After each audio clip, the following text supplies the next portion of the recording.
Progress daily. In order to get the opportunity, you must show up by any means, whatever it takes. Hi, everybody, and welcome to the Audate podcast, where we unlock the secrets to success in business, entrepreneurship, and life with Audate and myself, Lory Audate. How are you doing this week, Andy? I am amazingly amazing, really getting the ball rolling, helping small businesses grow and scale their company. How you feeling? I'm good. I'm good. Well, we're getting warmer weather out here in Vegas, so I feel like I can actually enjoy the outdoors now. So I'm excited That's right. about that. Yeah. So for today's podcast, I definitely want to go into something specific, which are resources, a lot of experience sharing, and things like that. Because I do think there's a gap as far as business owners and entrepreneurs, just maybe not being so aware of just how much they can automate in their business, right? How much they can let software do a lot of the work instead of themselves. But Right. before we get into that, I do want to also highlight the last 10 years of your business journey because I feel like you've done a lot and it's gone faster than we can keep up on the social media side of it. So, how many businesses have you established in the last 10 years? Um, so I started my cell phone business. That's one business. Then after starting the cell phone business, I did a coaching business. That's number two. Then I started a marketing agency. That's number three. And then number four is our software, our SaaS. So four businesses. Yes. Okay. Yep. I think that's a good way to put it. Now, because you started before 19, of course, but at 18 to now, you've had those four businesses, Yeah. and as far as the all of them were successful, right? All of them made million plus. All of them have generated revenue. Why go into the fourth business, which is business automations and software, if the other ones were more than successful? Share a little bit about that. I think you got to be able to move and adapt with the times. If in 1996 I had a this is a scenario. I was 2 years old in 1996, but if in Okay, 1996 I let's had a hold on. Let's not talk bad about these millennials. 1996. It's not that far ago, but okay. no, so like if 1996 I was in the cassette tape industry and I making a lot of money in the cassette tape industry, do I stay in that industry because I'm already making money, or do I shift to the CDs at some point, or even if I shift to CDs, do I end up shifting into MP3? I remember I watched that movie, this movie about how Spotify was created and the journey of Spotify, and I remember watching this man who the essentially the opponent of the Spotify creator, the person who's creating Spotify, and the man who's against the owner of Spotify, the starter of Spotify, he ran a record label. And I'm watching this video of this guy who's like, there's no money in streaming. There's streaming is not good. It's not, it doesn't help the artist. It doesn't help, it's not good. It doesn't help the artist, it doesn't help the record labels. And this guy was a leader of the record label company, and he's like fighting to keep the record label, you know, he's fighting to keep the record label. His business ends up going down. The record label business ends up going down because their money was CD distribution.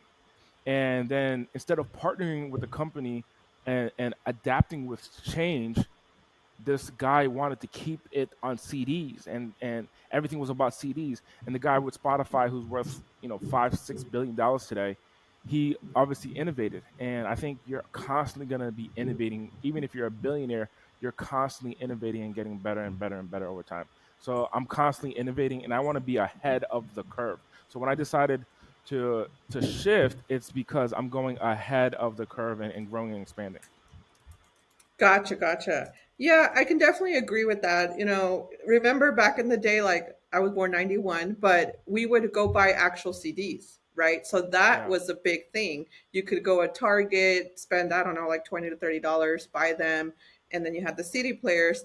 And then Apple came out and pretty much ruined a lot of things for the brick and mortar, the businesses, and things like that. So yeah, I Right. appreciate you sharing because I think a lot of people may have a misconception that people, entrepreneurs, especially anybody that's innately an entrepreneur, many times they're not changing businesses because it's not successful or because they have shiny object syndrome. I think really business one may teach you something and may reach a certain level, and when you hit that ceiling, you're like, how can I now take the money from this business, go to the next business, and then 5x that one? So you're kind of flipping businesses. I come from real estate, so that's the best way I could put it. It's like business Yeah. one gets you to 1 million. Okay, take the profits from that, go launch business two, and you have a little bit more capital to start and knowledge. Now business two might make you 3 million, and then you go on, go on, go on, right?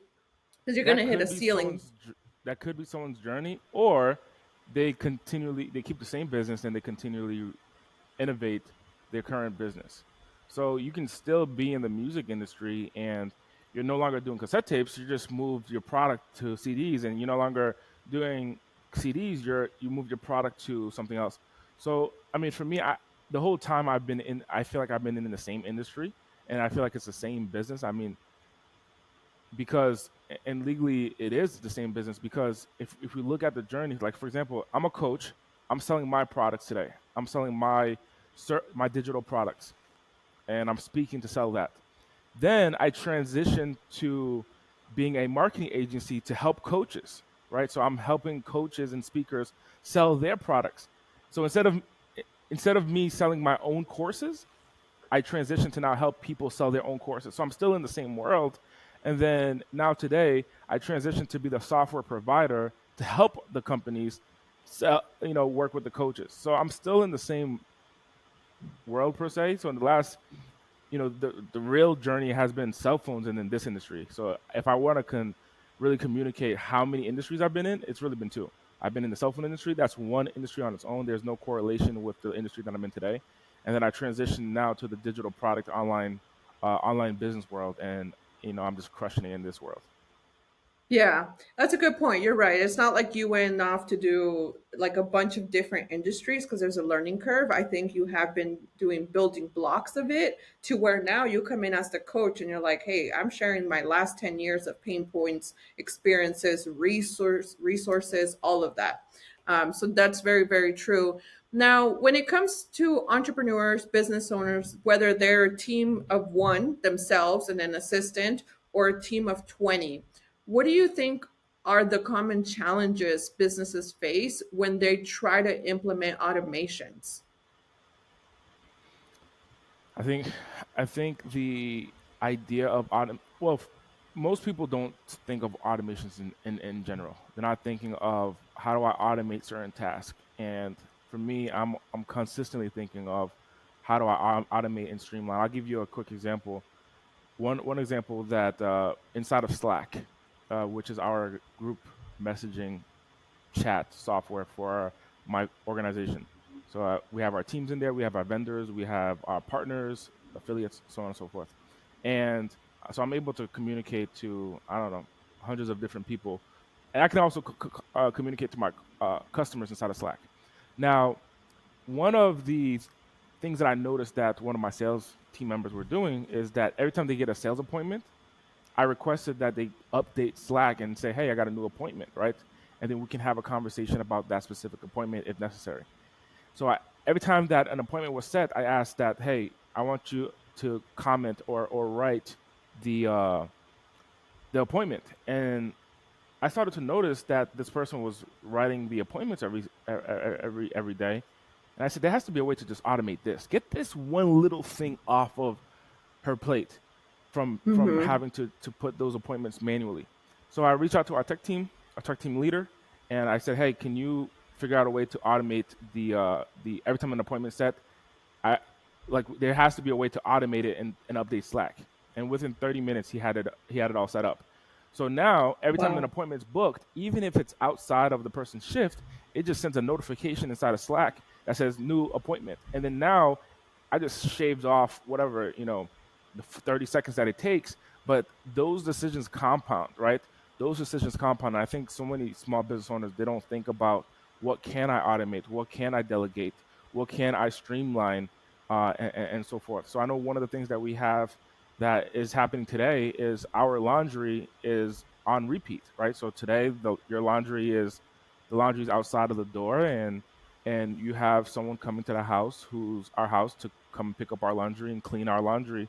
And this is just a thing of like, I don't have to think about this. It's just automation. It's people coming in, right? People coming in and handling that. So you can automate a lot of things in your business, but you can automate a lot of things in your personal life as well.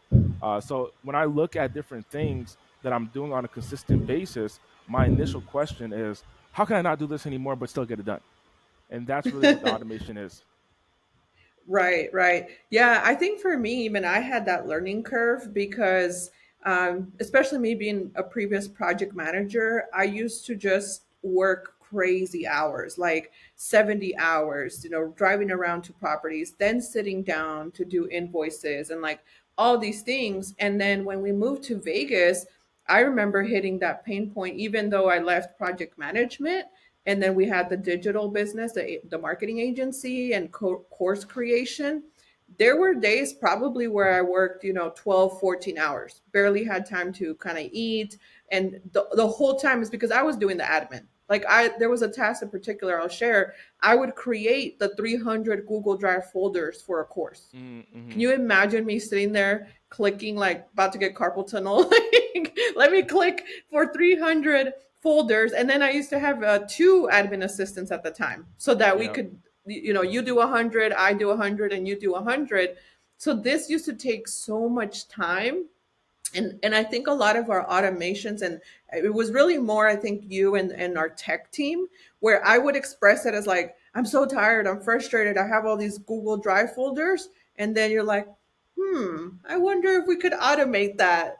And I think for us, that was a game changer. We used to have so much staff. I used to be there sitting down, clicking Google Drive folders, sending reports, sending emails. Like a lot of it was so much manual labor that I do remember at one point I started kind of thinking like, is this even physically possible to get this work done?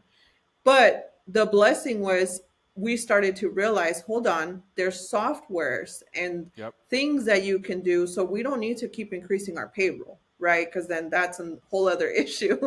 um, so it definitely has changed our life. So laundry pickup, car wash, food, a lot of things are on automations for us. On the business side, emails, admin tasks, Google Drive, updates on Slack. That's more specific to us, but what's an example where you're really proud of that you took them in and said, hey, I'm going to coach you, I see what you're doing is great, but let's automate? What's one of clients' success examples where this has also transformed their business? Their sales. Their sales. I remember we had one incident that to me was eye opening when I'm like, hey, I'm really sharing something that's of value that not only is it helping me, but it's also helping someone else. Was Nicolina, who's on Progresa, right? And she signed up for Progresa like 2 or 3 years ago, and maybe 3 years ago. And when she came in, she was pregnant at the time. And I remember like just talking to her and meeting with her and coming up with the campaigns and the strategies for her business. And she's like, she has a call, she has this meeting, she has this thing to do, and she's doing it all. And I'm seeing her with this big belly, and I'm like, well, how can I support her? How could I add value to what she's working on? Um, and what I said to her, I said, hey, what I'd like you to do is let's streamline your sales process. Let's look at your sales process and streamline it. And she would do essentially the same sales presentation for every person. She was selling an online course for $6,000. Today, that automation that we built 2.5 years ago is still relevant today and still helping her generate revenue. So she had an online course for 6 grand. And what we did is we recorded a video sales letter. And at the time, she wasn't too keen on recording video sales letters. So I gave her a tutorial on how to record a VSL, a video sales letter. And she recorded that video sales letter selling her $6,000 course. We built the automations to follow up with people. So when people go to that webpage, if they don't purchase, the text messages, the emails, the follow-up campaign, it's all built that if they don't purchase, that they come back. And if they don't buy, they can set up a sales appointment with her. So 2 things were automated. The presentation that she had to do, which usually would take her 30 to 45 minutes to explain the offer, was all automated. So now what the value is instead of people needing to talk to her to understand what the offer is, the value is that her customer can watch the sales presentation and then hop on a call with her, and all it is a closing conversation. So what the big difference is, she started seeing sales happen automatically. And I remember this one podcast that she did with someone on our team, and I watched the recording of that podcast, and she was explaining how that video that was on that webpage selling her program, one of her customers went to it, watched the video, put in their name, email, and phone number, and their credit card information, and purchased a $6,000 program that she would have had to be on the phone to do that.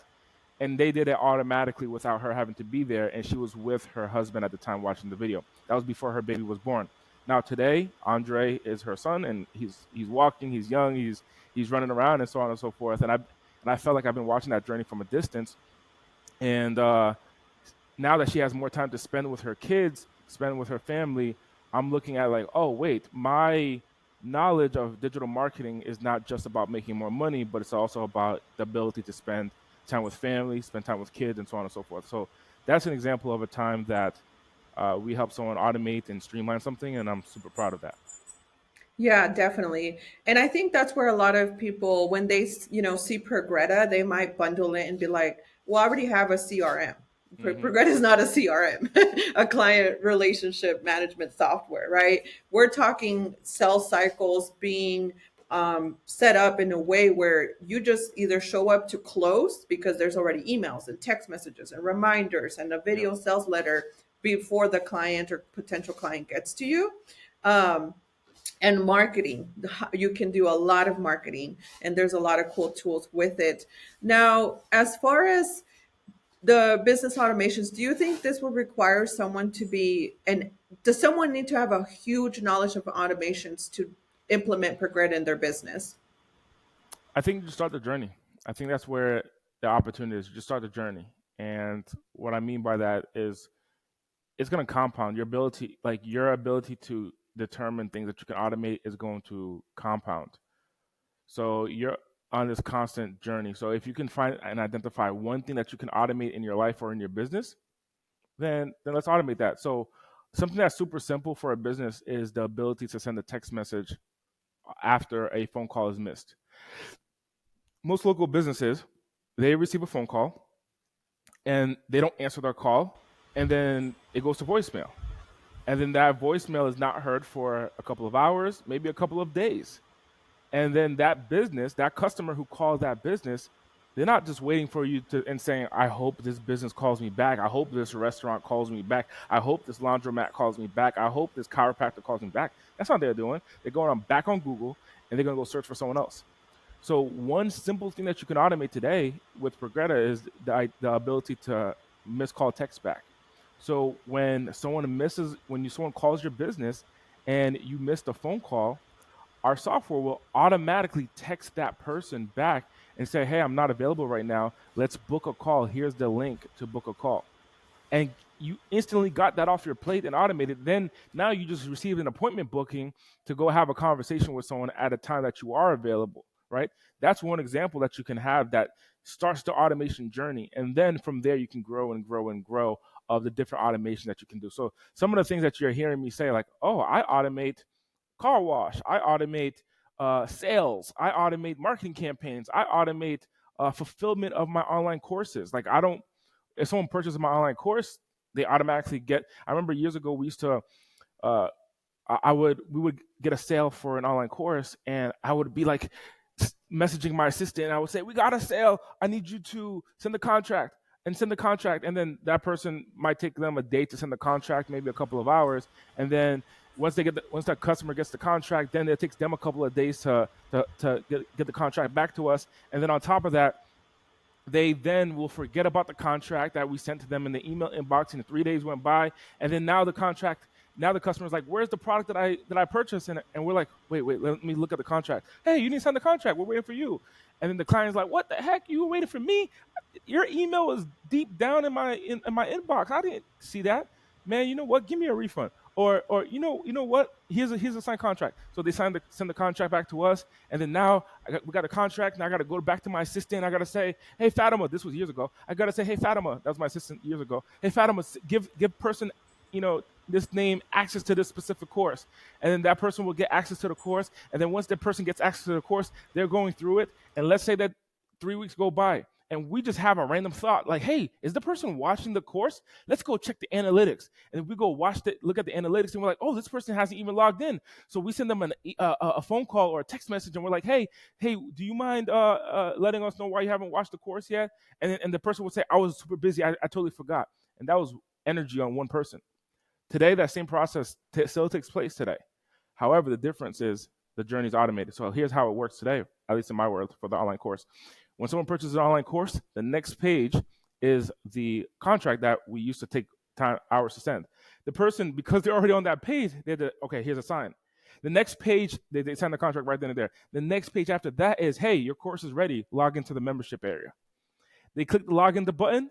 That button brings them right into the membership area. Now they're logged in, and now they're watching the course. All of that happens in less than a minute and a half. And that whole entire journey is automated. And then let's say 3 weeks go by, they're not inside of the program. They're not watching the course anymore. Then there's an automation that says, hey, we noticed we haven't logged in. Here's a link. There's exciting content inside for you. And it also notifies our staff through an automation. So what's cool with that is a process that I can only put one person through, and it would take mental energy, it would take bandwidth, it would take time to bring someone through a journey to be fulfilled. Today, now that whole journey is automated. So what that allows me to do is think bigger and say, hey, if I could do it one person and not spend any time whatsoever, any energy whatsoever, then what if I put 10 people through it and no additional time was spent? Okay, what if I put 50 people through it? Okay, dang, let me put 100 people. Now you're over here making more money because your processes are automated. And that's the journey that I feel like most businesses never get to, because they're always in the hunt of doing the activity rather than taking a moment, stepping back, and identify what are some elements that they can automate inside of their sales process, their marketing, or even their fulfillment. Yeah, definitely. And I think you're right about that. Like when you have one customer and you have to do all the manual steps or you have to get your assistant to do it, it's just exhausting, right? That's how you end up being burnt out. And business is not so fun when you're just constantly stressed. Did the customer get this? Did the customer get that? Which, that's where Progreta comes in. It's giving them an opportunity to increase the volume, how many people can go through it. You know that they're taken care of. So, in regards to, it's not only saving you all those manual steps, making sure people are taken care of, but you kind of touched on it already. What would something like this, how would something like this, like Progreta, the sales cycle, the marketing, the touch points, what would that translate in the increase of revenue for an entrepreneur in business? If they were to sign up for Progreta right now, what would you say 3 months down the line? How would this change their revenue, their income, client retention, all of that fun stuff? So I'll share from personal experience. My income growth has been 10,000% growth.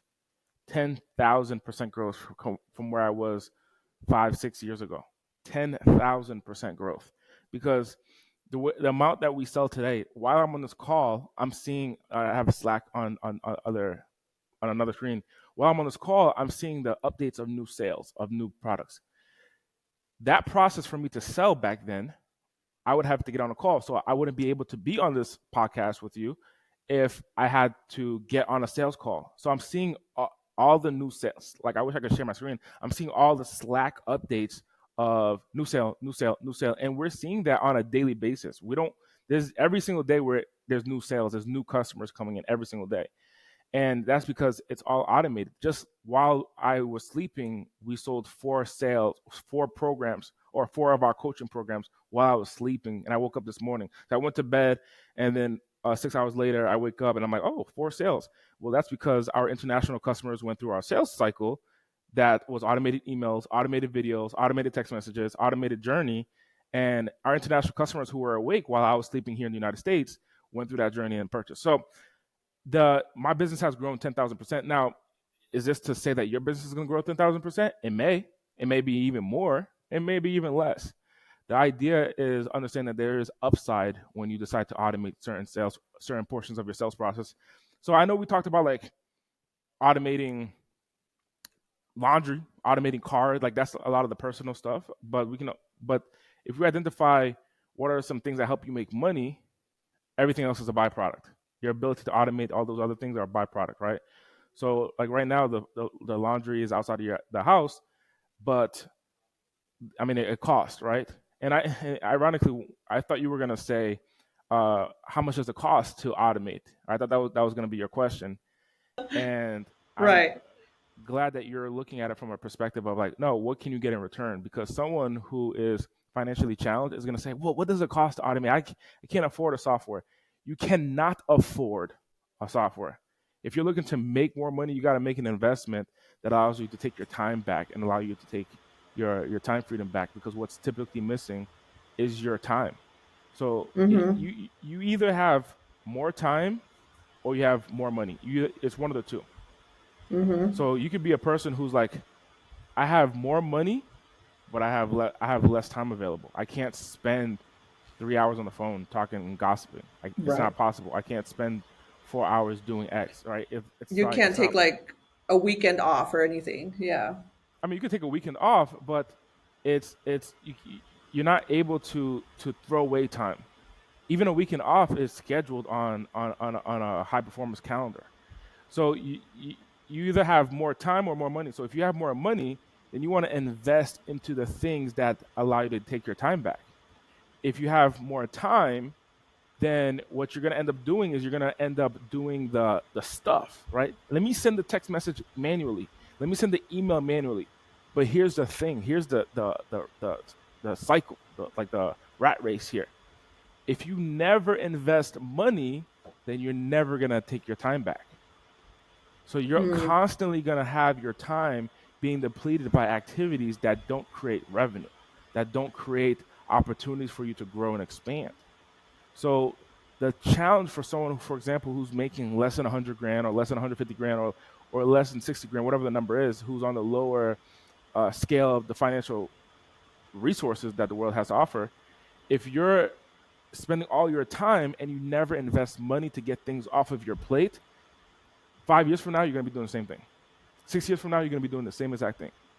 So Mm-hmm. the biggest challenge that I share or communicate is you gotta be able to allocate the financial resources to take it off your plate and start automating some certain activities, so that way your time becomes more valuable, and that's how your money starts to grow. So if this was money and this was time, you have less amount of time, you have less not a lot of money, but you have more time, right? Maybe you Mm-hmm. work a 9 to 5, and so that means you only work 40 hours a week. So Right. you have 128 hours remaining left of the week to sleep, to eat, to spend time. So you have more time. So what happens Mm-hmm. is that you don't have a lot of money because you're working a 9 to 5, but you have more time than the average entrepreneur. Well, not the average, but a top performing entrepreneur. What's going to have to happen is that you're going to have to allocate some of those little resources, and your money starts to increase and your time starts to decrease, but you have more money. And that's what you want to be in. You want to be in a stage that you have more money, but less time to operate in bullshit. Now, I'm not talking about less time to spend with your family, to spend with your kids, so on and so forth. That's not what I'm talking about. I'm talking about you have less time to operate with bullshit activities. Like, I'm not calling someone, for example, I choose to not allocate any of my time to call someone and leave them a voicemail. That's not what I do. I reach out to one of my assistants and I say, "Hey, I need you to schedule a call, or I need you to call someone and schedule a call. And if they don't pick up, you leave the voicemail. You send the text messages, and then or if I need to talk to that person urgently, get on the call with them and then transfer the call to me. I'm not spending that 45 seconds leaving a voicemail. I'm not, or the 2 minutes that it takes. Get it off your plate and automate. Get it off your plate and delegate. If you understand those two things, that's how you're going to be able to make more money, and the more money you make, the less time you can spend on bullshit. Now, the biggest money earners, ironically, have the biggest time freedom. They choose their calendar, they choose what they want to invest their time in. What I'm Mm-hmm. sharing with you is that they don't have the time for BS activities, right? They don't have time to send certain emails. They don't have time to respond to certain people. And that's when they're like, hey, I think automation can do that for me. I think an assistant can do that for me. And that's when you start delegating certain things to different people. Definitely. Yeah, and I think the way to think about it is with Progreta or business automations or a virtual assistant, things of that sort, I think the goal, like you said, if you're stuck on like, hey, well, I already make enough, I make X amount, I'm already a six-figure earner.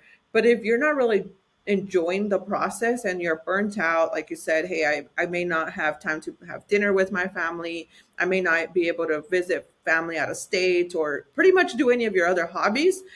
For me, that's an unhealthy way to run a business, right? You can only do so much as one person. Um, so this actually reminds me, like yesterday, I always look at my decisions, and I think you do the same when it comes to business. Okay, if I'm going to go put money into this, whether it's a software, in this case, Mm-hmm. Progreta, if a business owner decides I'm going to commit to getting Progreta, you don't want to get Progreta and then focus so much on like, well, I just want to have a website and that's good. That's a very, to me, that's a way to get frustrated that a software is not making you money. Yeah. Right. If you just get software and you put a website, but you're not thinking, how can I get sales? How can I increase my revenue? How can I get the sales cycle automated? How can I maximize the customer journey experience? How can I do Google reviews through Progreta? Like if you just sign up for Progreta and you don't maximize it, I would be like, don't do that. Because that's the equivalent of getting a gym membership and never going. You know, that's like getting the high level gym membership, $300 a month, but you just never go. It's like, Yeah. okay, well, that's not going to do anything. But yesterday, I actually had this moment where there was a moment where I was like, I have so much to do. I got to do this. I got to do that. And then I said, which one of these tasks is going to either A, increase our content production, B, is going to increase revenue on the real estate side, or C, which one of this is just time, like it's taking time, but it's not going to do either. It's not going to help the content and it's not going to help revenue on the real estate. When I found those five things, there was five things on the it's not producing income. I just said, you know what? Our admin team's going to do it. Mm-hmm. Could I do it? Sure. Could I have scheduled it to do it Friday? I could have. But I just decided in that moment, the things that make the most sense is I can't replace myself to go show a house, right? When in the real estate side, I can't have someone else go show the house because I'm the one that has access. I have the Representative. relationship. Yeah, I have the relationship. The content, I like doing this part of the content. I like making sure that it fits our brand, right? Those extra five tasks that were just taking mental space, and it was like calling people, it was scheduling something for Bensley, it was like, can you check on this email that I got? Those are not generating any type of results that, for me, it was, let me stop what I'm doing, you know? So I share that because I do think that there's a mental shift when people decide to go into a moment of, I don't have to do everything myself. I can either A, get a virtual assistant, or B, I can get a software to get these kind of pain points part of the business. What are your thoughts on that? Have you ever experienced anybody have a little bit of a resistance to like letting go because they're like, nobody's gonna do it how I'm gonna do it? Yeah. I actually yesterday I was recording a course or recording a short demonstration video, like a video on one of our new products, and I was blasting that out to I don't know, like 2,000 people, and in the program, in one of the videos, it's a program on how to work with a virtual assistant, how to hire a virtual assistant to be on your staff. And there's one specific module called there's a drop in quality. And you're never going to get someone to your 100%. Like exactly what you can do, you're never going to meet someone that can do 100%. But here's what happens. It's just a matter of math. Let's just say that I hire someone. Let's just say the output of my organization, if it's only me and I'm a solopreneur by myself working in the company, and the output of my organization is Andy's 100%. So now my company is 100%. But if you know about math and revenue, you can grow past 100%. You can do 2,000%. You can do 150%. You can do 200%, right? So there's essentially unlimited growth when it comes down to percentage. So if, let's just say from Andy's ability, 100% is my output for my organization when I'm by myself, when I'm solo. That means If I hire an assistant, here's what happens when I hire an assistant. Your new person may be 50% of you, but you're putting your attention on your assistant and they're 50% of you. So what happens is that your quality is going to drop. The virtual assistant is never going to get to be where you're at. Over time, as many years you build a relationship with your virtual assistant, that 50% that your virtual assistant does as output may grow to 80%, and that's where it's capped. They're 80% at what you can do. But here's where the kicker is. When your virtual assistant is at 80% and you refocus back out into the world, now your organization is 100 for you and then 80% for your virtual assistant. Now your output in your organization is 180%. But what happens if you hire another assistant? So you got your main assistant, and then you hire an additional person. Between them two, 80% for one, 80% for another, your output now with them two, removing you, now let's remove you from the equation. You have two assistants who work full-time, who's trained with you, who helps you run your business, so on and so forth. Both of them are now at 80% output individually. Your organization, without you, excluding you, is now 160%. You have essentially replaced yourself, and you have a stronger output because you have two assistants, one that started at 50, they grew over time, they're 80% of what you can do. And then you hired another one, you spent a couple years with them, you're like 5 years into this journey. Now you have 80% of another person, two people who are 80% of what you are capable of doing. They're doing those things for you, and you remove yourself, and your organization is at an output of 160%. So this is how you start getting to the place of being able to remove yourself from a business. So if you can get to a place of having 10 assistants, for example, 80%, they all get to a capacity of 80% of what you're doing, then now your organization is 800% of what you're able to do. Now your organization is 800% of what you're able to do. They're multiplying.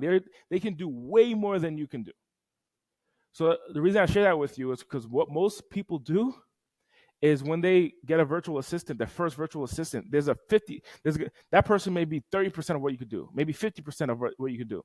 And in the beginning of any virtual assistant, you gotta take your energy from the world of marketing, sales, client acquisition, whatever, and put your attention on your assistant. And so your attention's not on the world. Now, because your attention is on your assistant, your organization is at that initial 30% output, and you're like, man, I could do more than I could do more by myself than with an assistant. You'll never get the opportunity to leave your business and have the freedom because you never went through that period of growth with your first assistant. So most entrepreneurs do that where they get it for a couple of months, get an assistant for a couple of months, and they're like, man, you know what? I could do more by myself. And they never get to a point of the freedom that we're talking about because they never went through that period of time of growth. Definitely. And that actually reminds me because I think even for our journey, it's like I mentioned earlier in the beginning, we've had such a fast paced growth journey that even it's hard for me to even comprehend how we were operating before. So I'll give you a real life example of just what a difference business automations make, making sure customers are taken care of, appointments are getting done, contracts are getting done, pre-qualifications getting done. Your customers can be pretty much watching videos, making sure they get all the information, and you can have a whole calendar set up. So by the time the appointment is booked, they already know what you do, potentially a price range, how you function, all of that. I even used it for real estate last year, and I remember like just thinking, wow, I can actually do all my real estate marketing. And that was me going, doing the strategic marketing and meeting people in person. That probably took, 15, 20 something hours a week. And I didn't have to do so much of the desk work because Progreta took care of it. So what I started to realize was, hold on, why do people assume that everything needs to be done in 40 hours, right? I always say that's a man-made concept to work 40 hours. So I think even in our journey, it went from like, let's work so hard, hustle, no days off, like David Goggins type of mindset Mm-hmm. And then we started realizing, hold on, we're gaining weight. We're not really that present with family. It's not that we didn't want to. It was just like we always had one thing to do or another. And there came a point, I remember we had a conversation where we said, what if we challenge ourselves to only work 4 hours a day? Can you Yeah. imagine? Like, we were probably thinking, this is not possible. How do you go from working 12 hours a day to 4 hours a day? But I can definitely say in the last couple of months, I've been able to do that. Like, and even I've seen you've been able to do that. You can work out more. We can go to more travel throughout the month. I would say 50% of the month is out of the house. It's out in a different state. You're going to go international. You're with the team for a week. So I share that to just see the difference that something like this can make. It's not just, hey, I'm going to get a software so I can get more revenue.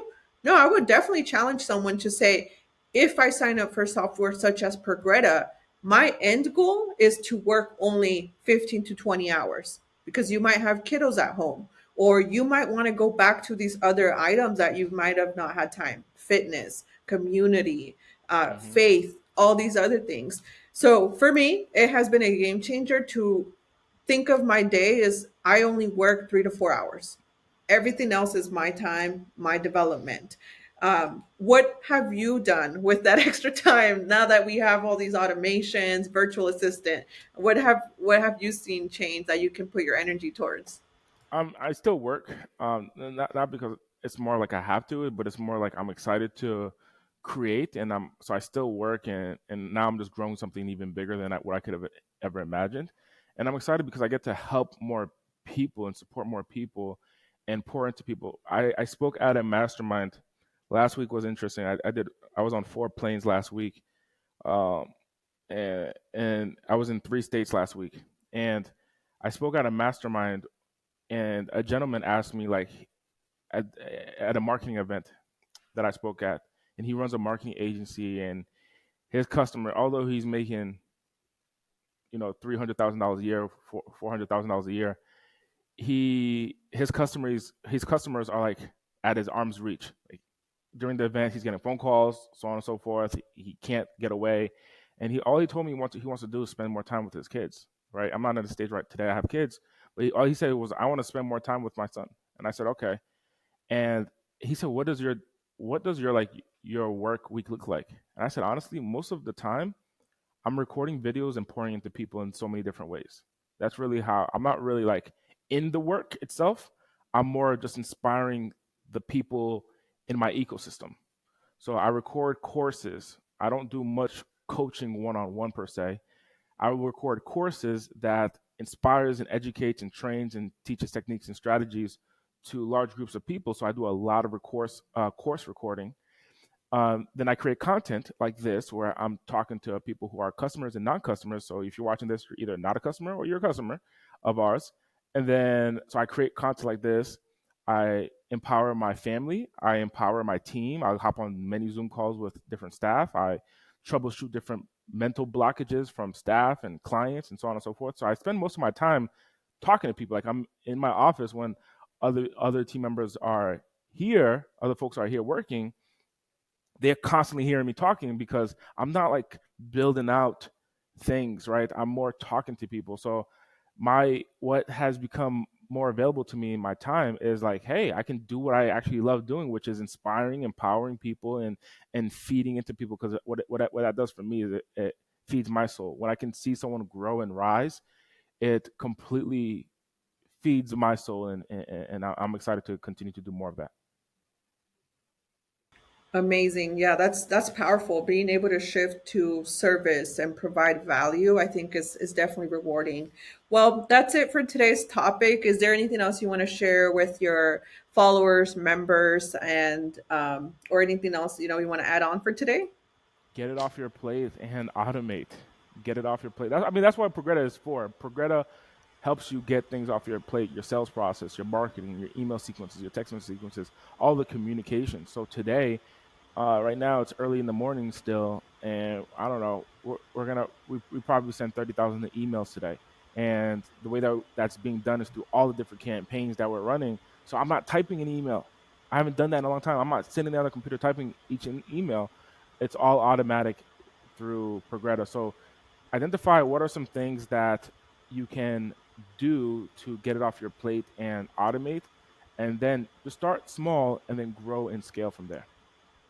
Definitely, definitely. Well, I'm excited to dive deep next week into a little bit more resources. We'll appreciate you all for joining us. Have a great rest of your day. Thank you.